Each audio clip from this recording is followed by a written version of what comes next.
बाहर्ता विवसंबत्तो बाहर्तो प्रतिपत्तः जगदस्फिरतो वन्दे पार्वतीं परमेश्वरम् शिवतनुजवरिष्ठं सर्वकल्याणमूर्तिं वरसकपलहस्तं शोभितं बोधकेन अरुणकुसुमबालां जालरम्बोदरन्दं नमः हृदयनिवासं श्रीगणेशं नमामि माणिक्यवीणापदालयञ्च मखालसामञ्जलवाक्विलासमाहेन्दिक्कुदिकोमलाङ्गी मादङ्गदन्तामनुसास्वरामि चतुर्भुजे चन्द्रबलामकंसे कुशोरणे कुङ्कुमरापशोभे पुण्ड्रेक्षुतपाशाङ्कुशपुष्पपाणकस्ते अस्ते நமஸ்தே ஜெகதேத மாதக. அனைவருக்கும் வணக்கம். பக்தி உலகம் சேனல் சப்ஸ்கிரைப் பண்ணுவதற்கும் வணக்கம். இந்த பதிவில் நம்ம காண இருப்பது பௌர்ணமி பூஜை மற்றும் ஹயக்ரீவர் ஜெயந்தி. ஹயக்ரீவ பெருமாள்னா யார்? இந்த தகவலை நம்ம தெரிஞ்சுக்க இருக்கிறோம். ஒரு மாதம்னு நம்ம வரையறை படுத்துறதே ஒரு அமாவாசை, ஒரு பௌர்ணமி. பௌர்ணமி தான் திங்கள்னு பொருள். எப்ப திங்கள் வருதோ அப்பதான் ஒரு மாதமே பூர்த்தி ஆகும். அதனால்தான் அந்த மாசத்துக்கு பெயர் தமிழ்ல திங்கள்னு ஒண்ணு குறிப்பிடுவோம். அப்போ ஒவ்வொரு மாதத்துல வரக்கூடிய பௌர்ணமியும் ஒவ்வொரு விதமான விசேஷத்தை கேரி பண்ணிட்டு தான் வருவாங்க. இப்ப தமிழ் மாதம் முதல்ல சித்ரா பௌர்ணமி ரொம்ப விசேஷமானது. நிறைய ஆலயங்கள்ல விளக்கு பூஜை பண்ணுவாங்க. அம்பாளுக்கு ரொம்ப விசேஷமாக பால் குடங்கள் எடுப்பாங்க. நிறைய சிவாலய மூர்த்திக்கு திருக்கல்யாணம் செய்யக்கூடிய வைபவங்கள் சித்ரா பௌர்ணமியில நடக்கும். அதே போல ஒவ்வொரு மாதத்துல வரக்கூடிய பௌர்ணமியும் அது ஒத்து வரக்கூடிய நட்சத்திரத்துங்களை பொறுத்து விசேஷங்களும் திருவிழாவும் அமையப்பெறும். அது ஒவ்வொரு ஊரை பொறுத்து அமையும். இருப்பினும் இந்த மாதத்துல வரக்கூடியதுதான் ஆவணி அவிட்டம் சொல்லப்படக்கூடிய ஆவணி மாத பௌர்ணமி. இந்த ஆவணி மாத பௌர்ணமி ரொம்ப விசேஷமாக இந்த பூநூல் அணிபவருக்கு ரொம்ப விசேஷமானது. அவங்களோட பழைய யக்னோபவீதத்தை விடுத்து புது யக்னோபவீதத்தை அணிஞ்சு காயத்ரி மந்திர ஜபம்னு பண்ணுவாங்க. ஓம் பூ புவஸ்வகன்னு மந்திரம் ஆரம்பிக்கும். அந்த காயத்ரி மந்திரத்தை தினமும் ஜபம் செய்ய வேண்டும். அப்ப நம்ம எப்படி நம்ம இயர்லி ஒன்னா ரிசொல்யூஷன் எடுக்கிறோமோ அதே மாதிரி யக்னோபவீதம் போறவங்களுக்கு காயத்ரி மந்திரம் நம்ம இன்னிலிருந்து சொன்ன ஒரு ரிசொல்யூஷனாக ஒரு புதிய யக்னோபவீதத்தை பொறுத்து மந்திரம் ஆரக்கக்கூடிய நாளாக உண்டு. இது மாதத்துல வரக்கூடியது. ஆனா பௌர்ணமி பூஜைன்னா என்ன? பௌர்ணமினா என்ன? ஒரு சந்திரன் தன்னுடைய முழு பிரகாசத்தை அடையக்கூடிய தினம்தான் பௌர்ணமி. சரி, அந்த பௌர்ணமியில யார் வணங்கணும்னா பௌர்ணமிக்கு உரித்தான தேவதை அம்பாள், லலிதா பரமேஸ்வரி. இந்த அம்பாள் தனித்துவமான சக்தி, சுதந்திரமான சக்தி. அம்பாள் எங்க இருக்காங்களோ அல்லது சிவாலயத்தில் இருக்கக்கூடிய அம்பாள் தான் பௌர்ணமிக்கு அத்தாரிட்டியான ஒரு கடவுள். ஏன்னா திருக்கடையூர் தான் அதுக்கு சிறந்த எடுத்துக்காட்டு. அமாவாசை தினமான இடத்துல அன்னை அபிராமி தான் அந்த இடத்துல பௌர்ணமியை அம்பாள் காட்டினான். அப்ப சந்திரனுக்கு அதிதேவதையாக, ஜோதிட ரீதியா நவகிரகங்களுக்கு சந்திரனுக்கு அதிதேவதையாக வரக்கூடியவள் அம்பாள். இப்போ பௌர்ணமி பூஜை அம்பாளுக்கு நீங்க பண்ண சொல்ல மிகவும் பிரசித்தியாக இருக்கும். அது எந்த தேவதையாகவும் இருக்கலாம். லலிதாவாக இருக்கலாம், காமாட்சியாக இருக்கலாம், ராஜராஜேஸ்வரியாக இருக்கலாம், கருமாரி அம்பிகாவா இருக்கலாம், மாரியம்மனாக இருக்கலாம், புவனேஸ்வரியாக இருக்கலாம், துர்கையாக இருக்கலாம், லக்ஷ்மியாக இருக்கலாம், சரஸ்வதியாக இருக்கலாம். ஆனா பௌர்ணமி பூஜைங்கிறது அம்பாளுக்கு மிகவும் உரித்தான விஷயம். சரி, இந்த பௌர்ணமி பூஜை செய்வதால என்ன ஆகும்? ஃபர்ஸ்ட் உங்க மனசு திருப்தி ஆகும். ஏன்னா சந்திரன் தான் மனோகாரகன்னு பெயர்.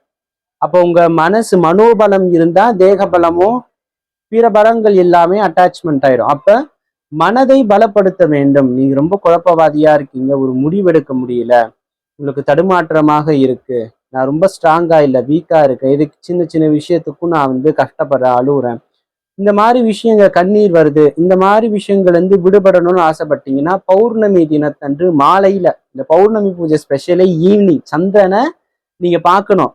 இந்த திதிகளுக்கு உண்டான பிரதான விஷயமே அந்தி சாயிர வேலை தான். அம்பாள் வழிபாடுமே அந்தி சாயிரத்துக்கு அப்புறம் பண்றதுதான் விசேஷமானது. அப்ப இந்த பௌர்ணமி நாள்ல 5 மணி 5:30 6 மணிக்கு மேல ஆலயத்துக்கும் உங்க வீடுகள்ல பௌர்ணமி பூஜை அம்பாளுக்கு பண்ண சொல்ல மிகவும் பிரசித்தமான, வாழ்க்கையில நீங்க என்னென்ன அடையணும்னு ஆசைப்படுறீங்க அது பௌர்ணமி தந்து அம்பாளை பூஜை செய்யும் பொருட்டு அனைத்துமே நடக்கும். இது வல்லாது பௌர்ணமி பூஜையில என்ன பண்ணலாம்னா மந்திர ஜபம், லலிதா சகஸ்நாமோ, அஷ்டகமோ, அபிராமி அந்தாதியோ, இது போன்ற அம்பாளுக்கு குறித்தான ஸ்தோத்திரத்தை அந்த இரவு வேளையில நீங்க பாராயணம் பண்றது ரொம்ப விசேஷமானது. அது அல்லாது சர்ப்பம் சார்ந்த கோயில்களுக்கு போய் பௌர்ணமி பூஜை பண்ண சொல்ல உங்களுக்கு இருக்கக்கூடிய நாக தோஷங்கள் விலகும், அதோடைய அளவு குறையும். அப்ப நாகாத்தம்மன், கருமாரியம்மன், திருவேற்காடு கருமாரியம்மன்னா சர்ப்பத்துக்கு உண்டான கஷேத்திரம்.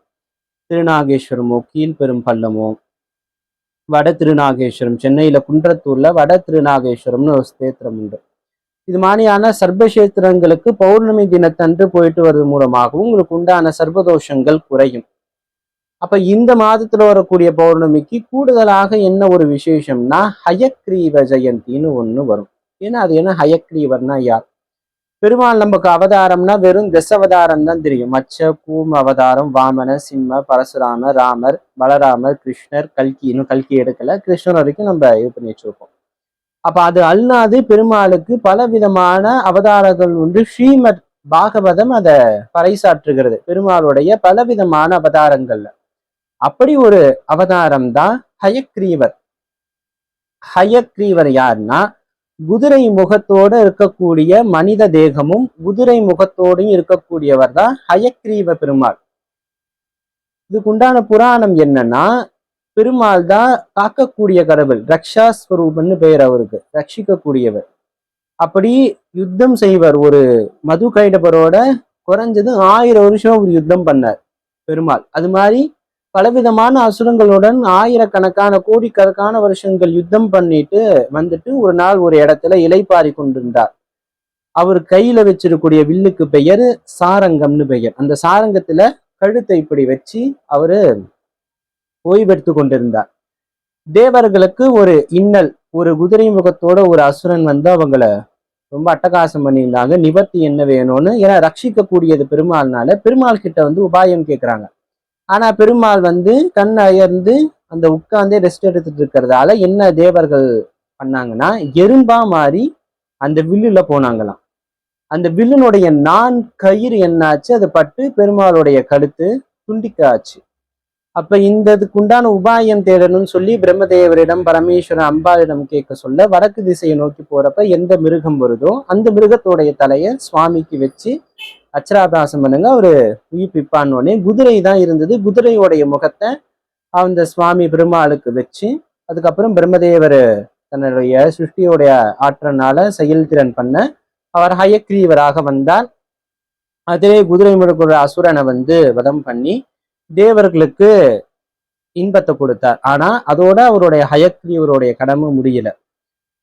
நம்ம என்ன பேசணும், முதல்ல அம்பாள் பௌர்ணமி வழிபாடை பத்தி பேசணும். அம்பாள் அதே அபிராமிந்தாதியில ஒரு சொல் வரும், ஆதித்தன் அம்புலி அங்கி குபேரன் நமரத்தங்கோல் போதிரன் பிரமன் புராரி முராரி புரிய முனிகாதி புருப்படை கந்தன் கணபதி காமன் முதல் சாதித்தர் புன்னிகர் எண்ணியர் போற்றுவர் தையலைய. சூரியன் சந்திரன்ல இருந்து, சிவன் பிரம்மா விஷ்ணுல இருந்து, அகஸ்திய பெருமாள்ல இருந்து, விநாயகர் முருகப்பெருமான்ல இருந்து, மன்மதன்ல இருந்து, குபேரன்ல இருந்து, அஷ்டதிக் பாலகர் எல்லா விதமான தேவர்களும் தொழுவக்கூடியவள் அம்பாள். அந்த அம்பாளை இன்னொருத்தர் ரொம்பவும் தன்னுடைய மனசுல லயிச்சு இருக்கக்கூடியவர் தான் பெருமாள். பெருமாள் படுத்து கொண்டிருப்பார். அதுக்கு பெயர் என்னன்னா யோக நித்திரைன்னு பெயர். அவர் படுத்திருந்தாலும் இந்த லோகமாயாவாக இருக்கக்கூடிய அம்பாள் துர்க்கையையும் லலிதா பரமேஸ்வரன் தியானித்த நிலையில இருப்பார். அப்ப ஹயக்ரீவராக வந்ததுக்கு அப்புறம் அவர் அதிகமா அம்பாளை பத்தி இன்னும் நிறைய தகவலை சேமிச்சு வச்சுக்கிறார். இந்த லலிதா சகஸ்நாமத்துல ஒரு வார்த்தை வரும். இந்த லலிதா சகஸ்நாமத்தை எழுதினது வஷினி முதலான 8 வாக்தேவதைகள்.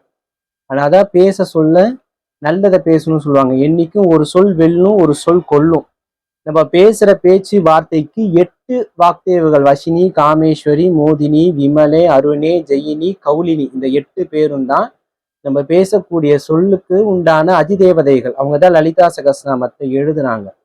அப்படி எழுதின லலிதா சகஸ்நாமத்தை யாரு, இது வந்து ரகசிய சகஸ்நாமம்னு சொல்லுவாங்க. லலிதாவை வந்து தேவர்கள் என்ன பண்ணாங்கன்னா, இது நமக்கு மட்டும்தான் தெரிஞ்சுக்கணும். ஒரு நல்ல விஷயம், ஒரு நல்ல ஸ்கீம் வந்தா யாருக்கும் அதை ஷேர் பண்ண மாட்டாங்க, நமக்கு மட்டுமே தான். அது மாதிரி தேவர்கள் நமக்கு மட்டுமே தான் வச்சுக்கணும்னு தேவர்கள் அவங்களுக்குள்ள ஒரு கட்டளை. அதனால ரகசிய சகஸ்ரநாமம்னு அதை வச்சாங்க. அது எப்படி உடையுதுன்னா, இதே அகஸ்தியர் பொதிகை முனிங்கக்கூடிய அகஸ்தியருடைய மனைவி தான் லோபாமுத்ரா. அந்த அம்பாலும் அம்பாள் ஸ்ரீவித்யா உபாசனையில ஒருத்தர். அகஸ்தியர் என்ன சிவ பூஜை செய்து எல்லாம் பண்ணாலும் அவர் செய்யறதை விட ஒரு பங்கு அவங்க மனைவி ஒரு சில வேலைகளை சீக்கிரமா முடிச்சிடுறாங்களாம். ஒரு சில வேலை தவம் போன்ற விஷயத்துல சென்று அவரு கஷ்டப்பட சொல்ல லோபாமுத்ரா அதுக்கு தீர்வு சொல்ல ஆரம்பிச்சாங்களா. அகஸ்தியர் ஷாக்கானாரா. எப்படி லோபாமுத்ரா இதெல்லாம் சொன்னோன்னே, அம்பாள் வழிபாடு பண்ணுறேன், அதனால எனக்கு அந்த ஆற்றல் இருக்குன்னா, நீ யார், நீ உனக்கு எப்படி வந்தது, ஒரு விஷயத்தை யாராவது கத்துக் கொடுக்கணும்ல, யார் உனக்கு கத்துக் கொடுத்தான்னு சொன்னோன்னே, அப்ப லோபாமுத்ரா சொல்றாங்களா, ஹயக்ரீவரை போய் நீங்க சந்தியுங்க, அவர் உங்களுக்கு ஸ்ரீவித்யா பத்தியும் அம்பாளை பத்தியும் சொல்லுவார்னோடனே அகஸ்தியர் அங்கிருந்து பிறந்து மேல வைகுண்டம் போய் அகஸ்தியர் போய் ஹயக்ரீவ பெருமாளை சந்திக்கிறார். பெரிய கூட்டம், நல்ல ஒரு ப்ரொஃபஸர் யாராவது இருந்தா நிறைய படிக்கிற பசங்க கூட்டம் இருக்கிற மாதிரி ஹயக்ரீவருக்குள்ள அவ்வளோ ரிஷிகளோடைய ஒரு கூட்டம். தட்சிணாமூர்த்திக்கு அடுத்து யாரு தட்சிணாமூர்த்தி வாயை திறந்து பேச மாட்டார். சனக சனாகருக்கு அவர் சின்முத்திரை மூலமா சொன்னார். வாயை திறந்து யாரு பேசக்கூடிய குருன்னா ரெண்டாவது ஹயக்ரீவர் தான். அதனால படிக்கக்கூடிய ரிஷிமார்கள் சந்தேகக்கூடியனா ஹயக்ரீவரை சூழ்ந்து நின்று சந்தேகம் கேட்டு இருந்தாங்க. அப்ப அகஸ்தியர் போனாராம். அகஸ்தியர் போன இந்த விஷயம் எல்லாம் கேட்ட உடனே அங்க இருக்கக்கூடிய ரிஷிகள்லாம் அதெல்லாம் சொல்ல மாட்டாங்கப்பா, தேவர்கள் இதெல்லாம் ரகசியமா வச்சிருப்பாங்க, யாரும் சொல்ல மாட்டாங்கன்னே ஹயக்ரீவர் ஒரு வார்த்தை சொன்னாரா. அகஸ்தியருக்கு சொல்லலாம். ஏன்னொன்னே அவரு லோபாமுத்ராவுடைய கணவர். எப்படின்னா, லோபாமுத்ரா ஆல்ரெடி ஸ்ரீவித்யாபாசனை அம்பாளுடைய வழிபாட்டை செய்யக்கூடியவங்க, அவருடைய கணவர் அகஸ்தியர். அதனால அவருக்கு ஸ்ரீவித்யானா என்னன்னு சொல்லி கொடுக்கலான்னு இவங்க ரெண்டு பேரும் ஒரு பிரைவேட்டான பிளேஸுக்கு போய் ஷேர் பண்ண விஷயம் தான் லலிதா சகஸ்ரநாமம். அதுலயே வரும். உத்தரகாண்டம் பரியில அகஸ்தியர் ஹயக்ரீவ சம்பாஷணையாக வரக்கூடியது. அந்த ஸ்தோத்திரம் முடிய சொல்ல உங்களுக்கு அந்த ஸ்லோகம் சொல்லுவாங்க. உத்தரகாண்டே ஹயக்ரீவ அகஸ்தியர் சம்பாஷணையாக வந்ததுதான் இந்த லலிதா சகஸ்ரநாமம். இந்த 1000 நாமா நம்ம சகஸ்ரநாமத்துல ரொம்ப உயர்ந்தாக சொல்றது லலிதா. அப்படி அந்த லலிதா சகஸ்ரநாமத்தை பொதுமக்களுக்கு அகஸ்தியருக்கும் யாரு ஷேர் பண்ணா, யார் அதை வெளிவிட்டா, ஹயக்ரீவ பெருமாள் தான். குதிரை முகத்தோட இருக்கக்கூடிய ஹயக்ரீவ பெருமாள் தான் இந்த ஸ்ரீவித்யாபாசங்களை தவிர்க்க முடியாத ஒரு குரு, எல்லாருக்கும் ஞான சுரூபமாக இருக்கக்கூடியவர் தான் இந்த ஹயக்ரீவர். நம்ம படிப்புக்குன்னு நம்ம பிரார்த்தனை பண்றப்ப ஸ்ரீ வைஷ்ணவ சம்பிரதாயத்துல ஒரு தவிர்க்க முடியாத மூர்த்தி தான் இந்த ஹயக்ரீவர். அப்ப இவருடைய ஆலயங்கள் எங்க இருக்கு அப்படின்னா, சென்னை செங்கல்பட்டுல இருக்கக்கூடிய செட்டி புண்ணியம்னு ஒரு ஸ்தலம் இருக்கு. அங்க ஹயக்ரீவர் பஞ்சலோக சிற்பமா இந்த அளவுதான் இருப்பார். பஞ்சலோக சிற்பமாக செட்டி புண்ணியங்கிற ஸ்தலத்துல யோக ஹயக்ரீவராக 2 கையும் தன்னுடைய முத்தியின் மேல வச்சு யோக நிலையில ஹயக்ரீவ பெருமாளுடைய சன்னதி அங்க இருக்கு. ரொம்ப விசேஷமானது. அது அல்லாது சென்னை நங்கநல்லூர்ல இருக்கக்கூடிய சுற்று வட்டாரத்துல லக்ஷ்மி ஹயக்ரீவர் கோயில் உண்டு. இப்போ பெரும்பாலான இடத்துல இந்த ஹயக்ரீவர் கோயில் இருக்கிறாங்க. கடலூர்ல திருவந்திபுரம்ங்கிற ஒரு மலை மேல லக்ஷ்மி ஹயக்ரீவர் கோயில் உண்டு. அதுக்கடுத்து புதுச்சேரியிலையும் ஒரு லக்ஷ்மி ஹயக்ரீவர் கோயில் உண்டு. திருப்புல்ங்கிற ஒரு இடத்துலையும் லக்ஷ்மி ஹயக்ரீவர் கோயில் உண்டு. அதுவல்லாது திருநெல்வேலியில் இருக்கக்கூடிய கணபதி மில்ங்கிற ஒரு இடத்துல, சிதம்பரம் நகருங்கிற இடத்துல லக்ஷ்மி ஹயக்ரீவர் கோயில் உண்டு. அதுக்கப்புறம் பெரம்பலூர்ல அமிர்தாம்பாள் நகருங்கிற இடத்துலையும் லக்ஷ்மி ஹயக்ரீவர். சொல்றது எல்லாமே பழமையான கோயில்கள். யோகத்துல இருக்கிறத விட லக்ஷ்மி தேவியோடு இருக்கக்கூடிய ஹயக்ரீவர் ரொம்பவும் விசேஷமான ஒரு மூர்த்தி. இவர் எப்படி வணங்கணும், ஏன் வணங்கணும்னா, இன்னொரு விஷயம் நம்ம சொல்லுவோம். ஏன் எவ்வளவோ மூர்த்தி பெருமாளுக்கு இருந்தாலும் ஏன் ஸ்ரீவித்யா உபாசனைகளை குருவா ஏன் ஹயக்ரீவர் வந்தார்? ஏன் அவருக்கு குதிரை முகம் வந்ததுன்னா, அம்பாள் லலிதா பரமேஸ்வரி ரொம்ப விசேஷமானது காமராஜ பீஜம்னு சொல்லுவாங்க. இந்த காமராஜ பீஜம் எதுனா குதிரை கணைக்கும் பார்த்திருக்கீங்களா, அதுதான் காமராஜ பீஜமே. இதுதான் ஆக்சுவல் காமராஜ பீஜமே. அப்ப அதே மிருகத்தினுடைய சிறசிறக்கக்கூடிய தெய்வம் தான் அந்த காமேஸ்வரனுடைய தத்துவத்தை விளக்கி சொல்லக்கூடிய குருவாக இருக்கிறார். நமக்கு எதுவா இருந்தாலும் சில விஷயங்களை நமக்கு சொன்னா புரியாது, யாராவது ஒருத்தர் விளக்கணும், குருன்னு ஒருத்தர் தேவை. நம்ம என்ன சொல்றோம், மாதா பிதா குருன்னு சொல்றோம். அது மாதிரி அந்த குருவாக இருக்கக்கூடியவர் தான் இந்த அகஸ்திய பெருமாள். அப்ப இப்ப இருக்கக்கூடிய லௌகீக வாழ்க்கை உண்டான ஸ்டடீஸுக்கும் இவர் வருவார்னா வருவார். படிப்புங்கிறது சேகரிப்பு தான். ஒரு விஷயம் நீங்க பாக்குறீங்கன்னா, அறிவு என்னன்னா சேகரிப்பு தான் அறிவு. ஞானம்ங்கிறது வேற டிபார்ட்மெண்ட். அறிவுனா என்னன்னா சேகரிப்பு தான். ஒரு செம்பருத்தி பூ பாக்குறீங்க, அதோடைய பொட்டானிக்கல் நேம் என்ன, அதோடைய பாட்னிக்கல் நேம் என்ன, அது என்ன நிறத்துல இருக்கு, இதுல எத்தனை விதமான ஸ்பீசியஸ் இருக்கு, என்னென்ன கலர்ஸ்ல இருக்கு, எங்கெல்லாம் பூக்கும், எந்த சீதோஷ நிலை, இதெல்லாமே அறிவு, சேகரிப்புக்கு கூடிய அறிவு. ஞானம்ங்கிறது வேற. இதுக்கு எல்லாருக்குமே நீங்க படிச்ச விஷயம் இல்லாம உங்களில இருந்து ஒரு விஷயம் வரும்ல, ஒரு பிரச்சனைக்கு நீங்க சொல்யூஷன் கண்டுபிடிக்கிறது தான் ஞானம். அதாவது ஒரு எக்ஸாம்பிளுக்கு சொல்றேன். ஞானம்ங்கிறது அறிவுக்கு அப்பாற்பட்டதுதான் ஞானம். அறிவுங்கிறது சேகரிப்பு தான். நீங்க எந்த அளவுக்கு உங்களுக்குள்ள வச்சுக்கிறீங்க, சேமரிக்கு வச்சிருக்கிறீங்க. இன்ஜினுக்கா சொல்லுவாங்க தெரியுங்களா, 7 குதிரை சக்தி உண்டு இதுக்கு. அப்ப குதிரைக்கு உண்டான விஷயம் எதுக்கு குதிரைய சொல்றாங்கன்னா, ஆற்றல் அதிகமா சேமிச்சு வச்சுக்கும், எந்த சமயத்துல வேணுமோ அது வெளியிடும். அதான் அறிவுக்கு உண்டான விஷயமும். அறிவுனா என்ன, நீங்க 11th 1ஆம் கிளாஸ்ன்னு 12ஆம் கிளாஸ் வரைக்கும் எல்லாத்தையும் உள்ள வச்சுப்பீங்க. எக்ஸாம் சமயத்துல எல்லாத்தையும் வாமிட் பண்ணி எழுதிட்டு வருவீங்க. ஆனா அந்த 12th அப்புறமும் ஒரு சில விஷயங்கள் உங்களுக்கு கை கொடுக்கும். அடுத்த ஹையர் ஸ்டடீஸ்லயோ ஒரு சின்ன விஷயங்கள் கண்டிப்பா கை கொடுக்கும். அப்ப சேமிப்பு உங்களுக்குள்ள அந்த ஸ்பேஸ் இருக்கணும். அப்பதான் அந்த விஷயத்த உங்களால சேமிச்சுக்க முடியும். அப்ப அந்த காமராஜ பீஜத்தை யார் யாரெல்லாம் உச்சாரணம் பண்றாங்களோ, இதெல்லாம் ரகசியமானது, ஆனா நம்ம தெரிஞ்சுப்போம். அப்ப அந்த விஷயத்தை தக்க வச்சு வெளியிடக்கூடிய தன்மையை ஹயக்ரீவர் கொடுப்பார். ஆகையினால வரக்கூடிய 27/8/2026 அன்று ஹயக்ரீவ ஜெயந்தி வருவதின் காரணமாக ஒரு சில இடத்துல 26 திருவோண நட்சத்திரத்துக்கு அன்றும் ஹயக்ரீவ ஜெயந்தி கொண்டாடுவாங்க. ஏன்னா சுவாமியோடைய நட்சத்திரம் திருவோணம். சில இடங்கள்ல சில புராணங்கள் படி அவருக்கு அவிட்ட நட்சத்திரமும் கொடுக்குறாங்க. ஏன்னா நம்ம சொல்றோம், இப்ப இவ்வளவு நேரம் பேசியிருந்தோம்ல, சேகரிப்பு வெளியிடுதல். ஜோதிட ரீதியா பார்க்க சொல்ல கும்பராசி தான் அதை சேமிக்கக்கூடியது. ஏன்னா கும்ப கலசம் ஒரு குடத்துக்குள்ளே நீங்க எவ்வளவு வேணா ஸ்டஃப் பண்ணி வச்சுப்பீங்க, அது மறைவாக இருக்கும். அந்த தேங்காய் எடுத்து அந்த மா இலை மூலமா தான் அந்த தெத்தை தெளிப்பாங்க. அப்ப அவிட்ட நட்சத்திரம் கும்பத்துல வரும், மகரம் திருவோண நட்சத்திரம் மகரத்துல வரக்கூடியது. அப்ப அந்த சேமிப்பாக இருக்கிறதால தான் அவிட்ட நட்சத்திரத்தை ஹயக்ரீவருக்கு நீங்க பண்ணலாம். 26 பண்ணலாம், 27 பண்ணலாம். எங்கெங்கெல்லாம் ஹயக்ரீவருக்காரும் போய் பிரார்த்தனை பண்ணுங்க. நிவேதனமாக சுவாமிக்கு சக்கர பொங்கல் அல்லது கற்கண்டு சாதம் செய்து அல்லது அவல் கலந்த பாயாசம் மூலமா சுவாமிக்கு நிவேதனமாக கொடுத்து, இந்த நிவேதனம்ங்கிறது நீங்க செஞ்சு படைச்சு உங்க கையால மற்றவங்களுக்கு கொடுக்கணும். ஏலக்காய் மாலை நிறைய பேர் போடுவாங்க, அது ஓகே. ஆனா ஏலக்காய் கலந்த பொருட்களை உணவா சுவாமிக்கு அதை நிவேதனம் பண்ணி மற்றவங்க கையால எந்த அளவுக்கு கொடுக்குறீங்களோ அது ரொம்ப ஸ்பெஷலானது. படிக்கக்கூடிய பசங்க வெறும் இந்த ஃபர்ஸ்ட் ஸ்டாண்டர்ட்ல இருந்து 12th வரைக்கும் கிடையாது. நீங்க ஹையர் ஸ்டடீஸ் பண்றீங்க, PhD பண்றீங்க, ஒரு விஷயத்த ஆராய்ச்சி பண்றீங்க, புதுசா ஒரு விஷயத்த கண்டுபிடிக்கணும்னு நினைக்கிறீங்க, நீங்க டீச்சரிங் லைன்ல இருக்கீங்க, நீங்க அப்டேட் பண்ணணும்னு நினைக்கிறவங்க எல்லாருமே இந்த ஹயக்ரீவ ஜெயந்தியில ஹயக்ரீவ பெருமாள இந்த மாசம்னு கிடையாது, மாசம் திருவோண நட்சத்திரமும் அவிட்ட நட்சத்திரமும் வரும். இந்த மாதமும் சென்று நீங்க வழிபடும் மூலமாகவும் ஹயக்ரீவனுடைய அருள் உங்களுக்கு கிடைக்கும்.